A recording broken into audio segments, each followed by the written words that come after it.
Podcast pour les apprenants du français. French with John.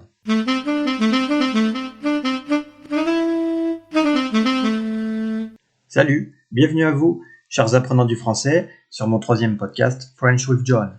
Aujourd'hui, je vais vous guider pour apprécier et analyser le fond et la forme d'un document écrit. Vous étudiez un document écrit. Ce document peut être iconographique, c'est-à-dire une image ou un dessin. Sa forme, c'est sa taille, que vous pouvez qualifier de petite, moyenne ou grande. La taille est mesurable grâce à un instrument qui s'appelle une règle. La forme de ce document, ce sont aussi ses couleurs. S'il n'a qu'une seule couleur, il est monochrome. Si au contraire il a plusieurs couleurs, on dit qu'il est polychrome. La forme, c'est l'apparence.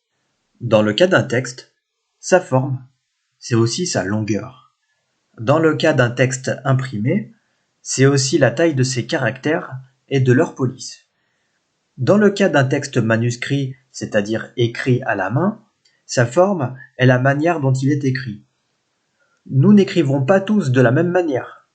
Autrement dit, nous n'avons pas tous la même écriture. Certaines écritures sont plus lisibles, c'est-à-dire qu'elles sont plus faciles, plus agréables à lire. On les comprend plus rapidement, plus aisément. La forme d'un texte, c'est aussi la fréquence de ses espaces entre les paragraphes. Si un texte n'a pas assez d'espace, il n'est pas agréable à lire, parce que c'est fatigant pour les yeux. Dans un texte imprimé, certaines lignes peuvent être écrites différemment, par exemple en gras ou en italique, pour attirer notre attention. Généralement, le titre est écrit plus gros. Cela est facilitant pour notre étude de texte. La forme d'un texte est déterminante, c'est-à-dire décisive, pour nous donner envie ou pas de le lire. La forme d'un document, on peut l'observer et la juger instantanément, immédiatement. Quand mes étudiants écrivent un texte, je regarde d'abord son apparence, c'est-à-dire sa forme, avant de le lire pour évaluer son fond. Alors maintenant, je vais vous parler du fond d'un document. Le fond, c'est le contenu intellectuel, le message, les idées. C'est la raison pour laquelle un document iconographique a été dessiné, la raison pour laquelle un texte a été rédigé, écrit.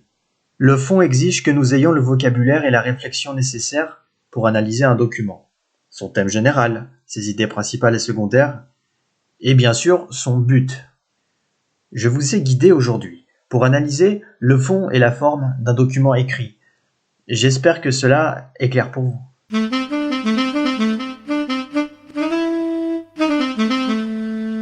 Merci beaucoup d'avoir écouté le podcast, j'espère que vous l'avez apprécié. N'hésitez pas à passer sur YouTube, Johan est ici, à liker, c'est-à-dire aimer, à laisser un commentaire et à partager avec vos amis et à vous abonner à ma chaîne.